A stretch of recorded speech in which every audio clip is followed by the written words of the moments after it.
I was halfway through replacing a busted fence post on my ranch when I saw a U-Haul pulling into my gravel driveway. Two men in polos hopped out, followed by a middle-aged woman with a clipboard and an attitude you could smell from 50 yards out. "Are you Trent O'Malley?" she barked, squinting like I was a stain on her sunglasses. "Yep," I said, brushing off my gloves, "and you are trespassing." She shoved the clipboard toward me. "Lynette Abernathy, president of the Willow Creek Homeowners Association." I raised an eyebrow. "Willow Creek is 5 miles down the road." "Exactly," she snapped. "Under new charter expansion, your property now falls under our HOA jurisdiction." I blinked. "Charter expansion? You're telling me your HOA just annexed my ranch?" She smiled like she'd just won a bake-off. "And per our bylaws, since you haven't been maintaining your property to community standards, we've listed it for auction. Today," I laughed. "You're out of your mind." She turned to the men. "Start tagging the structures, the barn, the shed, the house." "Everything goes up today." The younger guy hesitated. "Ma'am, this place has livestock and it's out of code," she snapped.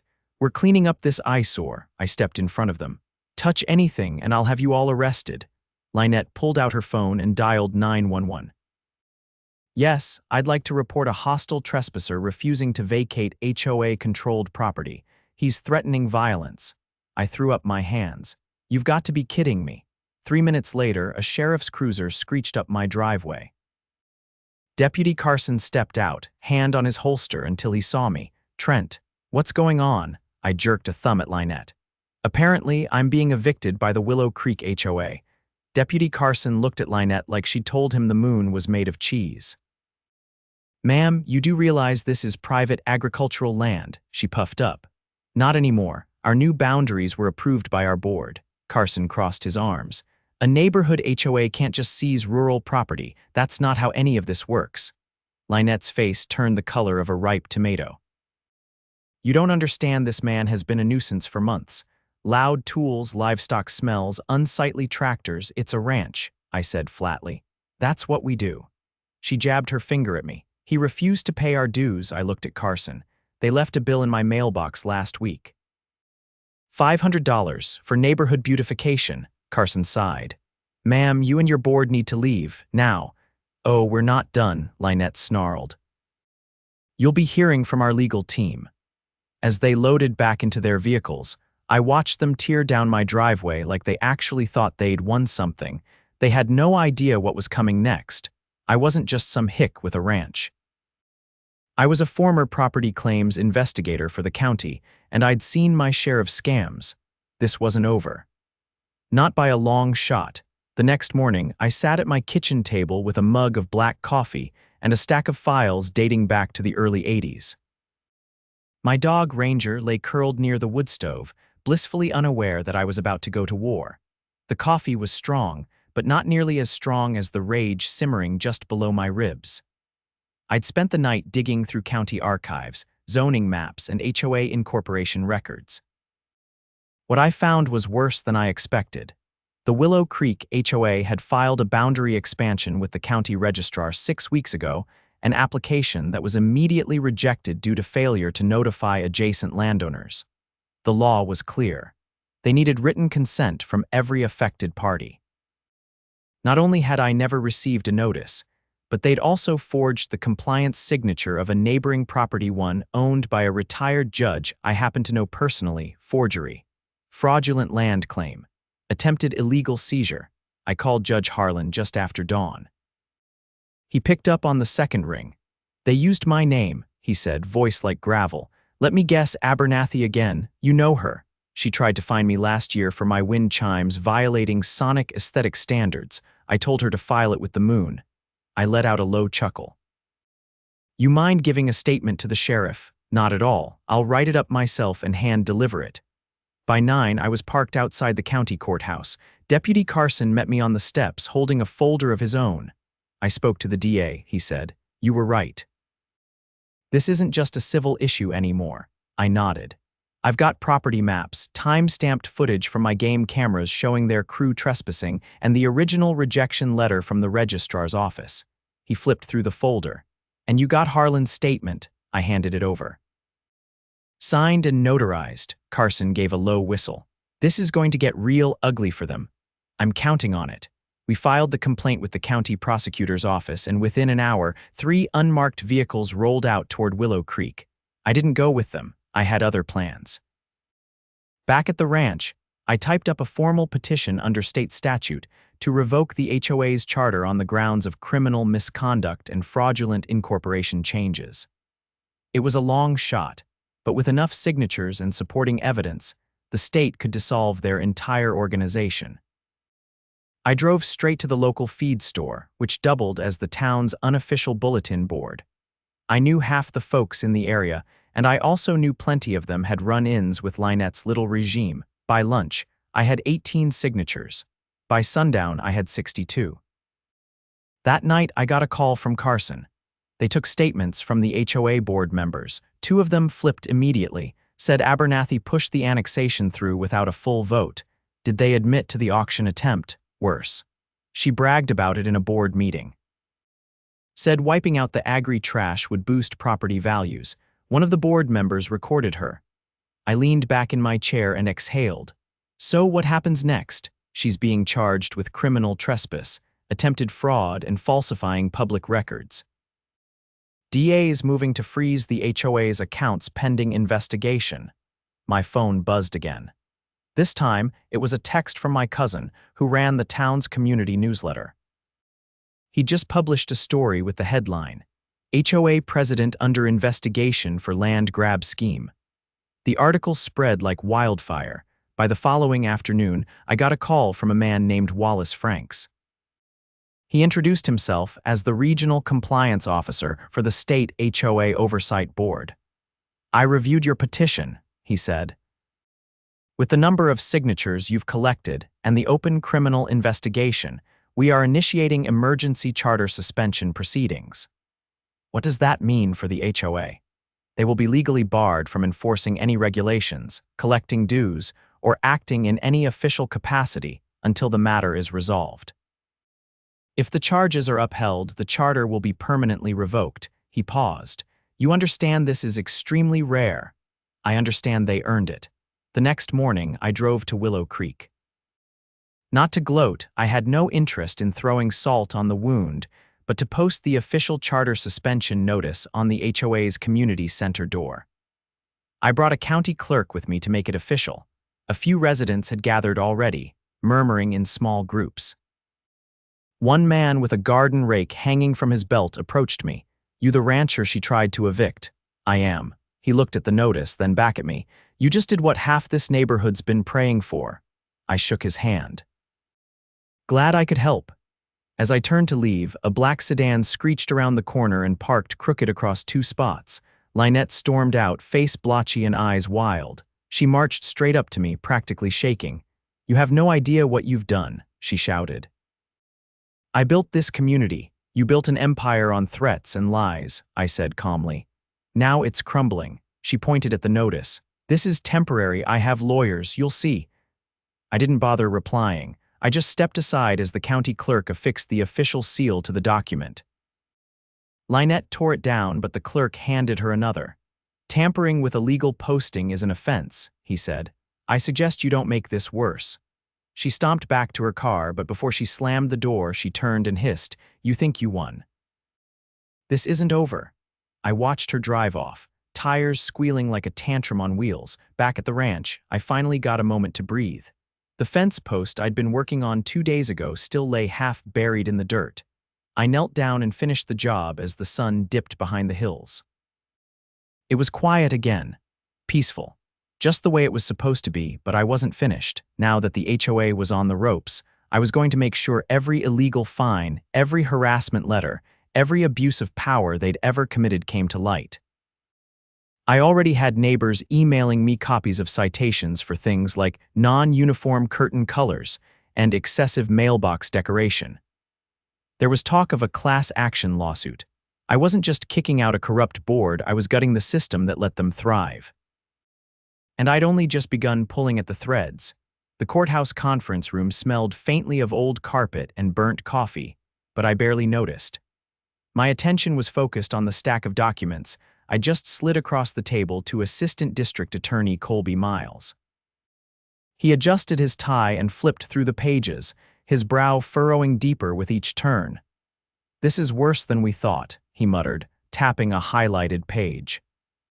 False lien placements, unauthorized access to sealed property records, and here this is a notarized complaint from a disabled vet who was threatened with foreclosure over a flagpole. "Page 12, I said. "There's a full transcript of the voicemail." He turned to it, lips tightening as he read. I leaned forward, my voice low and steady. "We're not talking about overzealous enforcement here. This is racketeering. They created a system that weaponized policy to drain homeowners dry. And now they're trying to rewrite property lines to expand their reach." He set the papers down and looked me in the eye. "You have witnesses. Dozens. And not just residents. 2 former board members have offered sworn affidavits. One was the treasurer. She had access to internal financials. She says Lynette diverted dues into a private account labeled Community Development Reserve." Colby's jaw tightened. "That's a felony, and if she used those funds for personal gain." "She did," I said. The treasurer flagged a series of withdrawals that lined up with deposits to a private contractor account. That contractor, her nephew, no licenses, no permits, no work ever performed, just checks. Colby stood. "I'm calling Judge Vickers. We'll have a warrant request on his desk within the hour." By the time I stepped out of the courthouse, the gray clouds overhead had thickened into a low-hanging mist. I drove back to the ranch, but I didn't stop at the house. I headed for the old chicken coop, converted years ago into a storage shed, and pulled the tarpaulin off a stack of sealed banker's boxes. Inside were records I'd kept from my county investigator days, copies of case files involving rural land disputes, forged easements, and fraudulent HOA claims. Most of them ended in settlements. A few had been buried by technicalities. I wasn't going to let that happen this time. I spent the next 4 hours building a digital archive, scanned documents, labeled exhibits, and cross-referenced statements. I uploaded them to a private server and sent access to both the district attorney's office and the state HOA oversight board. Then, I made copies onto 3 encrypted hard drives and mailed them to trusted friends. By nightfall, news vans were parked along the Willow Creek entrance road. Reporters were kept at a distance by a row of newly installed private property signs, but that didn't stop them from broadcasting under umbrellas, talking into microphones about a developing criminal investigation into a suburban HOA accused of fraud, extortion, and illegal land annexation. The next morning, I got a call from Deputy Carson. "They're executing the search warrant now. You want to come see what they find?" I met him on site, behind the Community Recreation Center. Officers were hauling out boxes, computers, and filing cabinets. A forensic accountant stood by a folding table, reviewing printouts and ledgers. Carson waved me over. "Take a look at this." He held up a handwritten ledger. It listed resident addresses beside coded charges, some labeled compliance incentive, others tagged late adjustment fees. One entry read, "O'Malley targeted increased pressure." I stared at the ink. They had a list. "More than one," he said. "This one's labeled non-conforming parcels. Every property on it is outside current HOA borders. Half of them were scheduled for acquisition votes next quarter." I looked up at the recreation center. They were planning to swallow the whole countryside. Inside, an officer escorted a man in a wrinkled golf shirt out the front door. It was Martin DeVos, the HOA's vice president. He looked dazed, like a deer in headlights. I stepped forward. "Martin, you made a mistake backing her. But you still have a chance to help clean this up." He wouldn't meet my eyes. "She said it was legal. She said we had jurisdiction. She lied. And you went along with it." He paused, then swallowed hard. "There's a second server, not on the books. It's in the maintenance shed behind the tennis courts. That's where she kept the real records." Carson turned to his team. "Go." 20 minutes later, they wheeled out a rusted desktop tower tucked inside a locked metal cabinet. The hard drive was still warm. The forensic tech plugged it into a field laptop and began scrolling. Jackpot. Internal memos, vote rigging directives, even scripts for board meetings. "And here, look at this strategic displacement plan. She wanted to push out legacy residents and replace them with pre-screened buyers." Carson looked at me. She was running a private zoning operation and laundering the profits through family contractors, I added. The final nail came that afternoon, when Judge Vickers approved an emergency injunction barring Lynette from accessing any HOA accounts or attending board meetings. She was arrested at a beauty salon in town, mid-hair dye, screaming at the officers about property values and ungrateful peasants. The state froze every HOA-controlled asset within the hour. Meanwhile, I returned to my own property to find a line of neighbors waiting with lawn chairs and paperwork. A retired librarian handed me a stack of old newsletters, each one documenting rule changes that had never been voted on. A young couple brought over a thumb drive with footage of Lynette entering their backyard unannounced to inspect their fence.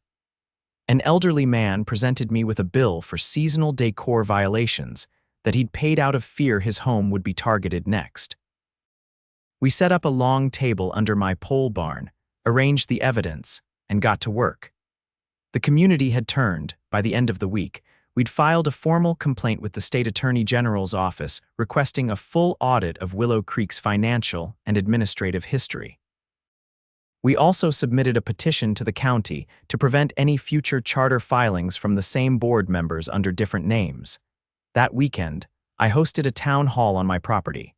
Over 100 people showed up: farmers, teachers, retirees, young families. I didn't give a speech. I didn't need to. I handed the microphone to the people who had lived under Lynette's thumb and let them speak. One by one, they told their stories. About being fined for porch lights, for bird feeders, for planting vegetables too close to the sidewalk. About being bullied into silence, told they had no voice. But now they did. The final speaker was a boy no older than 12. He stood up and said, "My grandpa had to sell his house last year because the HOA said his paint was the wrong color. He painted it himself. Took him all summer." He was proud of it. There wasn't a dry eye in the barn. After the applause died down, I stepped up and said, "It ends here. No more fake rules. No more intimidation. We're taking our homes back," and we did. In the following months, the HOA was formally dissolved. The remaining board members resigned in disgrace, several facing charges.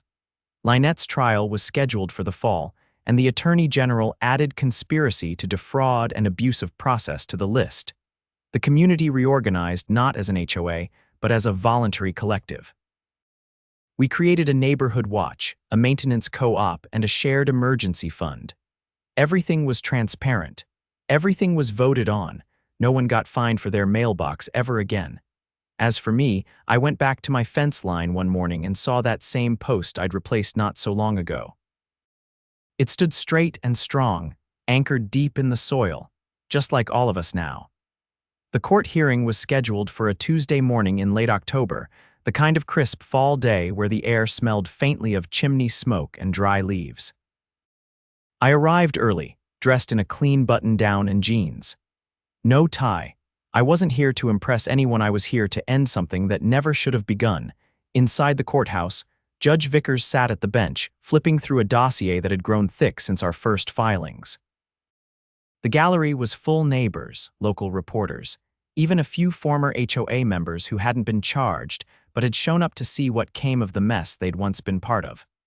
Lynette was seated at the defendant's table, hair pulled back tight as wire, her lawyer whispering furiously into her ear. She didn't look at me, which was just as well. I wasn't here for her. I was here for the people who'd been run down, bullied, and silenced. The prosecutor began with the financial records ledgers showing misappropriated dues, double-billed residents, and a web of fake maintenance contracts that funneled money into a shell company under her nephew's name.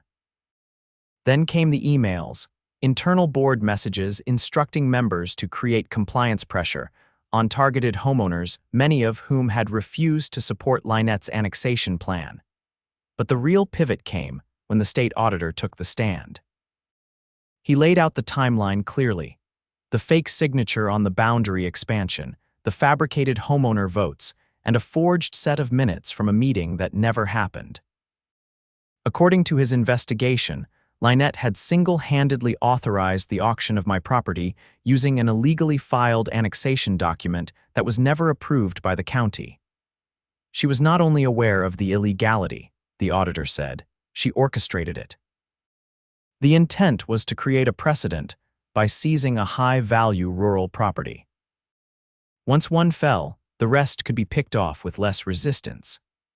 Lynette's lawyer tried to argue she had relied on bad legal advice, but that crumbled the moment the prosecutor introduced the deposition from her former treasurer, a woman who'd kept copies of every board communication for her own protection. She told us to keep everything verbal, the treasurer testified. Said if we put too much in writing, someone like that cowboy with the fence posts might use it against us. The courtroom chuckled quietly, and the judge didn't stop them. When it was my turn to testify, I kept it simple. I described the morning they drove onto my land with a moving truck and a clipboard. I explained how I found the forged annexation, how I traced the financial trail, and how the community came together to dismantle what Lynette had built. I didn't want to be involved in any of this, I said. I just wanted to fix my property line and mind my own business. But people like her don't leave folks like me alone. They count on silence. They count on fear. When I stepped down, I caught the eye of the boy who'd spoken at the town hall. He was sitting with his grandmother in the front row. He gave a small nod. I nodded back. The judge recessed for deliberation, but it wasn't long. When she returned, she didn't waste time. Given the overwhelming evidence, financial misconduct, falsified records, attempted unlawful property seizure, and conspiracy to defraud multiple residents, I am referring this case to the State Attorney General for further prosecution, with recommended felony charges. In the meantime, Miss Abernathy, you are remanded without bail pending transfer. Lynette's jaw dropped. Her lawyer stood to protest, but the judge cut him off. Sit down, counselor, I'm finished. Two bailiffs approached. Lynette tried to speak, but her voice cracked halfway through her first word. One of the reporters in the gallery scribbled furiously in a notepad. The rest just watched. Outside the courthouse, the air felt different. Lighter. I didn't stop to talk to the press. I had a different appointment to keep.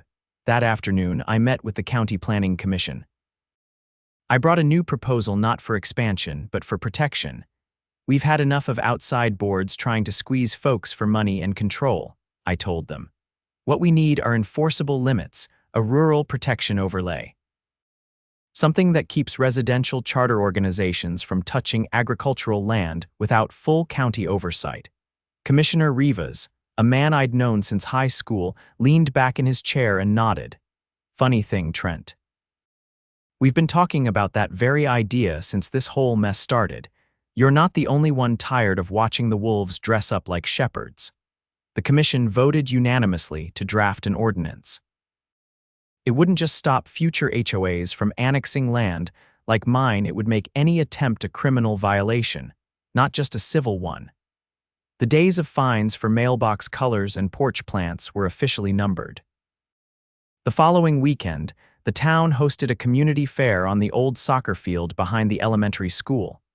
No bureaucracy, no permission slips, just food trucks, live music, and neighbors shaking hands without fear of citations. I brought Ranger, my old mutt, who promptly stole a corn dog from a kid not watching his plate. No one fined me. They just laughed. By sundown, I found myself standing beside a retired mechanic, a nurse from the local clinic, and a woman who ran a flower farm just down the road from mine. We talked about starting something new, not an HOA, but a rural stewardship council, voluntary, transparent, and focused on practical support, not control. Maybe it's time to show people what real community looks like, the nurse said. I nodded. One where you don't get auctioned off for planting sunflowers. We laughed, but we all knew it wasn't just a joke. A week later, I got a letter from the state. The HOA charter had been revoked permanently. Their bank accounts were frozen, their assets seized, and their board members barred from ever holding administrative positions in any chartered organization again. Lynette faced a laundry list of charges, and word was her plea deal would require full restitution to every resident she targeted. The county would oversee disbursement from the liquidated assets, including the sale of her lakefront vacation home, which she'd bought with beautification funds. I didn't take satisfaction in her downfall, but I did feel justice had finally gotten its boots on. By the end of the month, I was back to fixing fence posts not because I had to, but because I wanted to. No one was threatening to seize my land. No one was driving up my dirt road with a clipboard and a smug grin. The phone stopped ringing with complaints. The mailbox was quiet. And the barn, for once, stayed just the way I left it. A few neighbors stopped by now, and then usually with pie or beer or just a good story. We talked less about property lines and more about harvests, repairs, and the things that actually mattered. One evening, I sat on the porch watching the sun sink past the hills, a thermos of coffee in hand and Ranger curled at my feet. The sky was streaked orange and purple, and the world finally felt like it belonged to the people who worked it, not the ones trying to rule over it. And somewhere out there, I knew another clipboard was probably being printed. Another board was planning some ridiculous overreach. But not here, not anymore.